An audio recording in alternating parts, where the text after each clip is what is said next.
நம்ம இப்போ Honda அமேஸோட கீயோட features தான் பார்க்குறோம். நம்ம இது நார்மலாக ஹோண்டாவில் கொடுக்குற மாதிரியே தான் இருக்கும். லாக் அன்லாக்ன்ற ஆப்ஷன்ஸ் கொடுத்துருப்பாங்க. அதாவது கீ இன்கேஸ் நம்ம பேட்ரி மூலமாக இல்லாமல் கீயை எடுத்து இது பண்ணுறதுனா இது எடுத்திங்கன்னா உங்களுக்கு இந்த இது தனியாக வந்துடும். ஓகேவா? ஸோ தென் பட்டன்ஸ் பார்த்தீங்கன்னா 3 பட்டன்ஸ் தான், லாக்கு அன்லாக்கு. இது வந்து டிக்கியோட இது.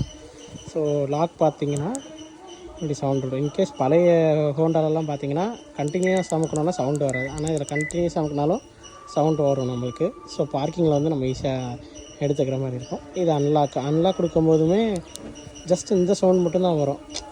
ஆனால் ஒரு சவுண்டோடு கொடுத்துருந்தா நார்மலாக சுசுக்கிலெலாம் பார்த்தோன்னா சவுண்டு வரும். அந்த மாதிரி கொடுத்துருந்தா இன்னும் நல்லா இருந்திருக்கும்.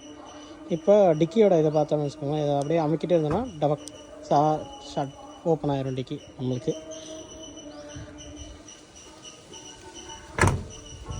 ஸோ இதுதான் ஹோண்டாவில் உள்ள கீ ஃபீச்சர்ஸு. இது போக உங்களுக்கு எதுவும் தெரிஞ்சிருந்ததுன்னா எனக்கு சொல்லிக் கொடுங்க.